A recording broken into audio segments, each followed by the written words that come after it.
Hoy por hoy, Madrid Oeste. Laura Álvarez.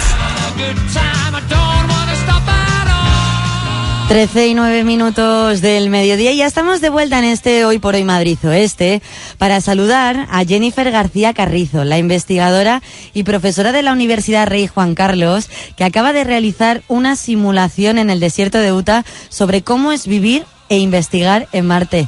Jennifer, ¿qué tal? Buenos días. Hola, buenos días, Laura. Pues nada, encantada de estar aquí contigo. Jennifer, además hablamos contigo hace unos meses cuando estaba mi compañero Jorge Sobrino aquí. Él habló contigo en ese ¿Y tú qué haces? En esa sección que tenemos para gente joven. En ella nos comentabas pues que ibas a hacer esta experiencia, que ibas a hacer esta investigación, esta simulación. Ya estás de vuelta, como decimos, acabas de volver de ese desierto de Estados Unidos donde hay pues una base de simulación análoga del planeta rojo. Pero ¿cómo nos describirías esa base para entender dónde has estado? Bueno, pues es un espacio que está en medio del desierto. Para que os hagáis una idea, no hay absolutamente nada cerca. No hay un hospital, no hay una tienda, no hay nada. O sea, de hecho, el hospital más cercano está a unas 2 horas y media en coche, 90 minutos en helicóptero. Entonces, para que os hagáis la idea de lo aislada que está, ¿no? O sea, está ahí en mitad del desierto. Y bueno, pues con toda la consecuencia que eso tiene. Mucho viento, fuera de la base hace frío, a veces hace un calor. Y bueno, todas esas condiciones hostiles, ¿no?, que tiene el desierto. Y luego es un espacio muy, muy reducido en el que hemos estado conviviendo pues durante 2 semanas esas 7 personas que formamos parte de la misión Hipatia. Ahora hablaremos de esa misión, pero has comentado las condiciones en las que has vivido, han sido condiciones muy hostiles. No sé si os habéis tenido que preparar físicamente, también psicológicamente. ¿Se ha habido, es decir, una preparación previa? Sí, hemos llevado a cabo una preparación, empezamos 1 o 2 meses antes de la misión y luego durante la propia misión, ¿no? Teníamos unos ejercicios que una de nuestras compañeras, que es deportista de élite de tiro olímpico, pues nos había preparado en conjunto con un fisio del CAR de Sant Cugat en Cataluña. Y entonces, bueno, pues todos los días hacíamos una serie de ejercicios durante media hora, 1 hora, para, bueno, pues mantenernos en forma, ¿no? Y luego, bueno, evidentemente a todo eso se suma durante la misión las salidas extravehiculares que duran unas 4 horas y que se realizan con un traje, ¿no?, de protección, por así decirlo, que pesa unos 15 kilos. ¿Unos 15 kilos? Sí, moverse con él es todo un reto, porque en el momento en el que te cargas con los 15 kilos, todo empieza a ser como mucho más lento y entras mucho más de lleno en lo que es la simulación de cómo sería, ¿no?, vivir en Marte. ¿Cuáles fueron tus primeras sensaciones al ponerte ese traje? Bueno, las primeras fueron que wow, o sea, porque al final, a ver, 15 kilos, si los llevas en una mochila bien distribuida, no son tantos, ¿no? Pero sí que es cierto que cuando te pones el traje, el casco, todo empieza a ser mucho más incómodo y es mucho más difícil. Al principio fue mucho más difícil de lo que me esperaba moverme con el traje, pero sí bien es cierto que luego la segunda semana me empecé a hacer a él y todo empezó a ser bastante más sencillo, ¿no? Al final eso, el uso del entrenamiento pues hace que todo se simplifique. Sí, porque en esta misión habéis estado desde el 2 al 15 de febrero. El 15 fue el día que volvíais a España a vuestros lugares de residencia. Ahora también hablaremos de la misión, pero también me ha interesado mucho esos ejercicios, ¿no?, que habéis tenido que hacer en esa preparación previa. Comentabas que lo teníais que hacer cada media hora al día, pero ¿qué ha sido lo más complicado para ti? Esas dificultades que en los primeros días físicamente o psicológicamente te has tenido que enfrentar a ellas y no te las esperabas. Pues sorprendentemente creo que me había hecho la idea de que iba a ser todo mucho más complicado de lo que luego fue, ¿no? Te diría eso, que lo más complicado fue la gestión del traje en las salidas extravehiculares, en las salidas que sales fuera de la base, por así decirlo, y el resto fue sorprendentemente mucho más sencillo. Creo que a veces nos montamos unas películas grandes en la cabeza que luego cuando llegas ves la realidad y dices, vaya hombre, era más fácil no haber pensado demasiado, ¿no?, y simplemente disfrutar. O sea, a nivel psicológico no me costó, pensé que iba a ser más complicado, ¿no?, porque al final pues son 7 personas viviendo en un espacio muy reducido 24/7, pero sorprendentemente creo que todas éramos conscientes de la situación en la que estábamos y eso facilita las cosas, ¿no?, cuando la gente, bueno, pues está en el mismo mood, por decirlo de algún modo. Entonces en estos días no has tenido casi intimidad, por lo que entiendo.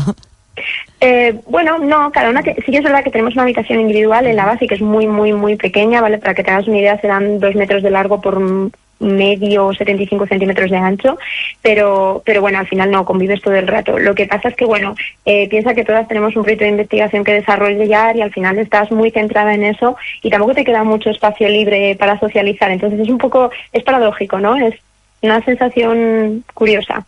¿Cómo ha sido la convivencia entre vosotras? ¿Cuáles eran algunas de las otras chicas que han estado contigo? Pues ha sido muy buena, o sea, sobre todo nos encontrábamos eso en el espacio para hacer deporte, que nos repartíamos en 2 grupos porque la sala de deporte es muy pequeñita. Luego nos veíamos para comer y para cenar, y bueno, luego hacíamos un poco de sobremesa, ¿no? Como buena costumbre mediterránea. Y bueno, esos eran los espacios de encuentro. Entonces al final tampoco había un espacio, no pasábamos tanto tiempo juntas, ¿no?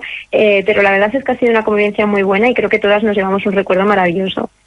Lo decíamos, esta misión se ha llevado a cabo, Jennifer, entre el 2 y el 15 de febrero de este año. ¿Cuál era el objetivo por el que habéis ido pues a esta simulación, ¿no?, en el desierto de Utah, de cómo es vivir e investigar en Marte?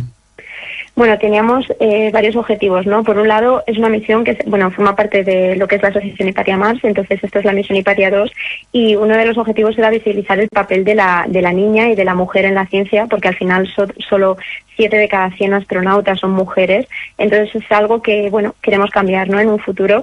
Entonces, era visibilizar un poco eso, ¿no?, el papel de la mujer en la ciencia. Por eso la misión coincidía con el 11 de febrero, que es el Día de la Niña Internacional, ¿no?, del Día de la Niña y la Mujer en la Ciencia. Y luego, por otra parte, pues el objetivo era seguir simulando, seguir investigando cómo sería vivir en Marte, ¿no?, y seguir, pues desarrollar una serie de proyectos que nos ayuden a comprender mejor cómo serían las misiones, ¿no? En mi caso, yo, por ejemplo, hace un proyecto vinculado a la sostenibilidad y a la comunicación, ¿no? ¿Cómo podemos hacer que la misión sea sostenible? Pues, ¿qué podemos hacer con los desechos o cómo gestionamos el agua? Todas estas cosas. ¿Y cuáles son algunos de los resultados que has obtenido, ¿no?, a través de esta investigación y estos días?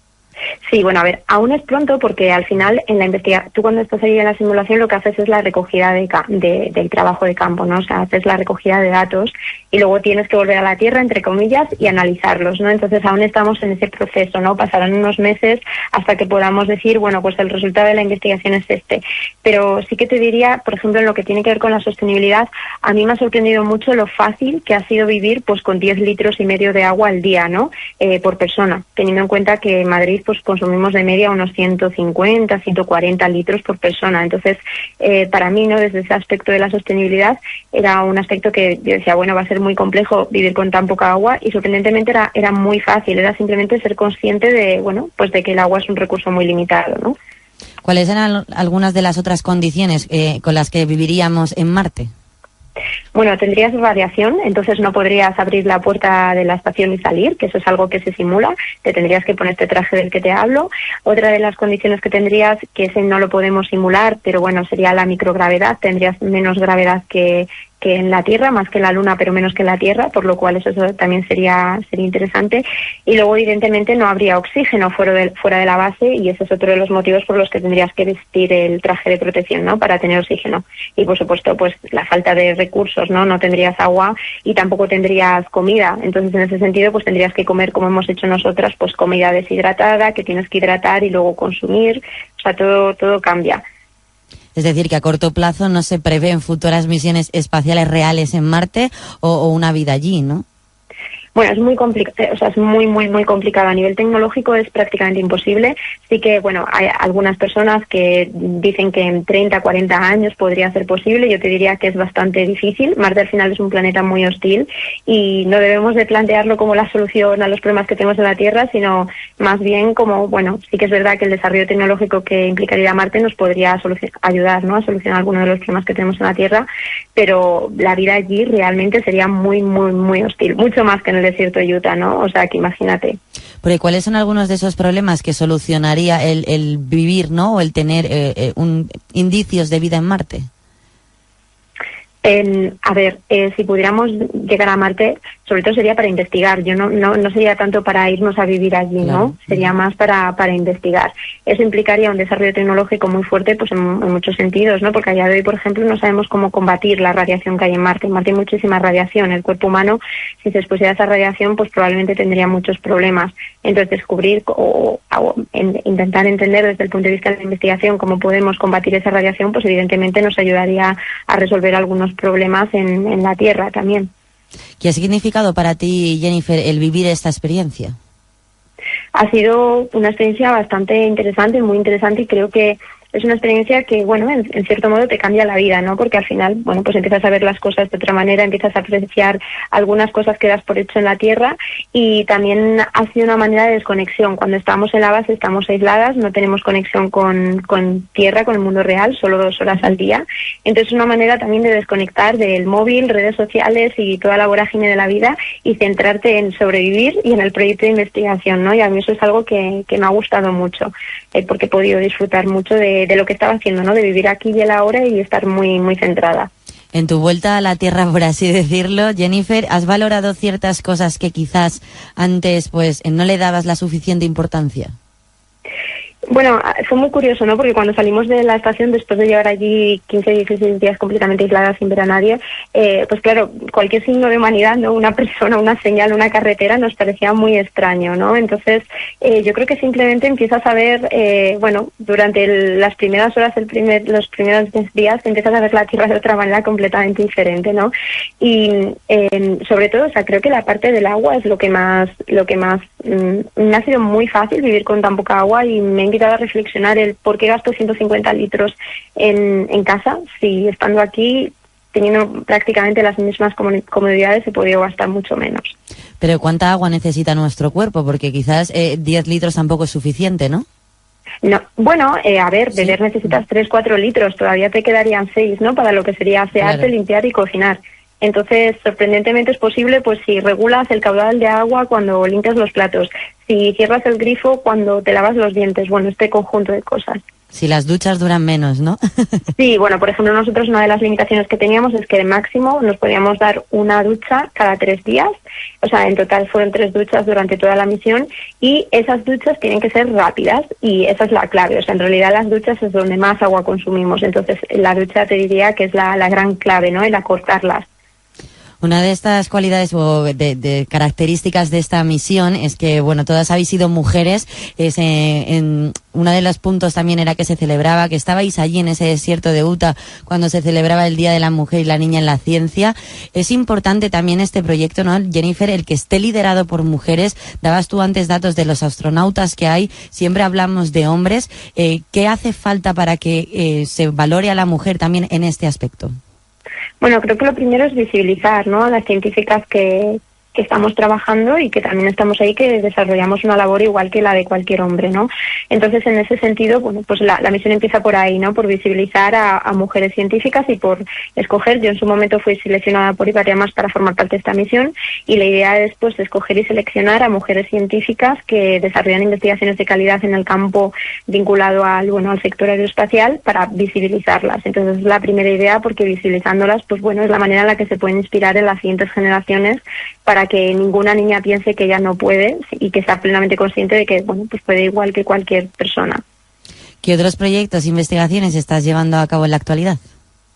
Ahora mismo te diría que estoy muy, muy, muy centrada en Hipatia. Sí que es verdad que sigo con, mis líneas de investigación que tienen que ver con comunicación científica, participación ciudadana y temas vinculados al arte y la cultura, ¿no?, que es lo que venía haciendo siempre. Pero te diría que en el último año el 80%, 90% de mi trabajo ha sido preparar esta misión y, bueno, la investigación que en ella hacía, ¿no?, vinculada a la sostenibilidad y demás. ¿Conoceremos pronto los resultados de la investigación?